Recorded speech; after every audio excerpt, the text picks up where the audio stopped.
but to be able to work with people who want to be their best and want to help their fellow man and woman be their best and work together to have that happen, I just couldn't resist it. And when I was asked to join the board, and I'd been asked to join a dozen other scientific boards in this country, I always refused because I didn't want to be affiliated with a company so that my scientific and clinical credibility wouldn't be challenged. But I knew with Advocare, I didn't have that worry. And I said the first day I came here that if I ever thought that Advocare was not fulfilling its pledge to make the safest, most efficacious, useful products to help mankind, I said, if I ever thought that that no longer was the pledge or the motivation for the company, I would resign that day from the board. Well, you're still stuck with me. So, thank you, Lord. Amazing. And it's because of what you do. You know, Charlie Reagan's made the pledge to the scientific efforts of Advocare that we will keep your white coat spotless. And surely that has been the case. Now let me zero in just a minute into the contribution that has in fact changed the world. Tell us about the development of intravenous nutrition.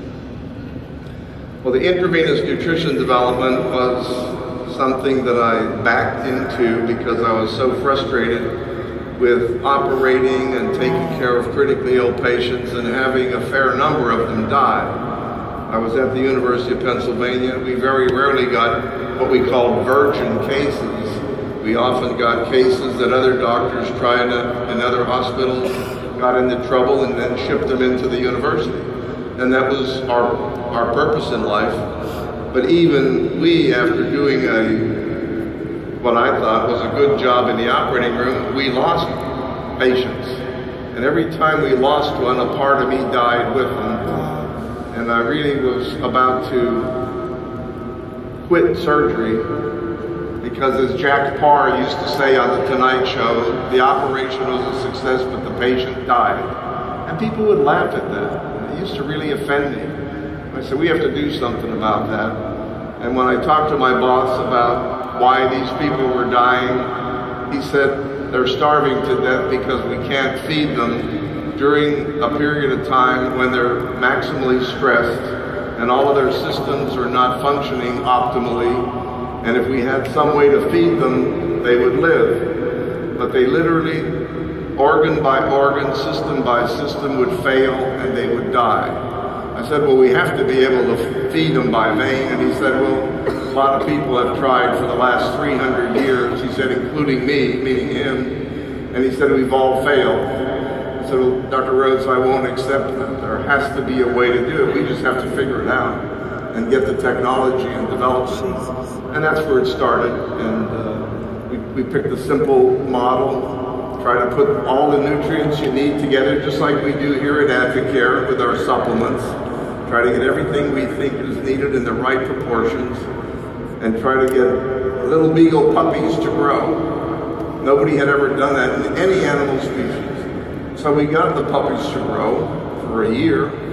Then we got a baby that you saw the picture of shortly ago, and we got the baby to grow for 2 years. That was another first.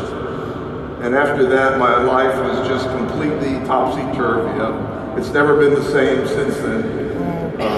And I've spent a lot of time trying to perfect mixtures of nutrients for individual patients with individual needs. And what it's taught me is that each of us, although we look alike, we are not. And I learned by putting intravenous feeding in precisely what a patient needs, and I can measure where they're deficient or excessive and tailor-make it to them. As Flip Wilson used to say, what you seize is what you get. What I would give to the patient by vein is what they got. You didn't have to worry about the gut and absorption. And I just learned so much about the importance of various nutrients that I was attracted to Advocare because they were doing by mouth what I had done by vein, and there wasn't any other real direct application to it. And we're still doing it. And you know, all of you are part of a research team. You may not think of yourselves as that, but when you go out and distribute Advocare products to your clients or your friends, they will tell you whether they like it, whether they don't like it, whether it's doing what they expect, how it tastes, how it looks, how it feels, and they give you feedback. And then you give us the feedback up the ladder through the hierarchy at Advocare. They give it over to us at the SciMed board. We mull it over and see what we can do to help make the product better to your liking, or if we can improve the quality in any way. That's what our job is to do. And so you haven't probably thought of it that way, but we need you as much as you think you need us. You're the final common pathway that makes it important, because what the patient gets is what you give them, and not what we decide should be put in packages for you. So my life has been consistent, and I've enjoyed the success I've had affiliated with you all. Let me share just a quick personal story. Yes, go ahead and give that a round of applause.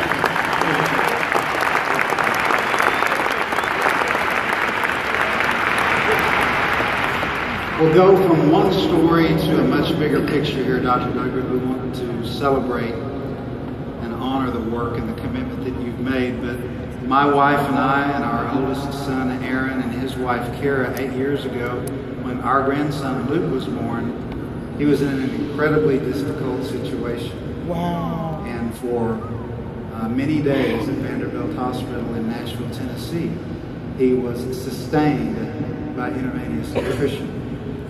You would be amazed to hear this, but roughly 3 years ago, the American Association of Neonatologists, now this is just the United States, you do understand this is global technology now, and this has benefited the world at large. But that particular society of neonatologists recognized Dr. Dudrick with an award, because at that point in time, they were able to verify that a minimum of 10 million babies were alive at that point in time because of his work just in the United States. 10 million babies, and he works on our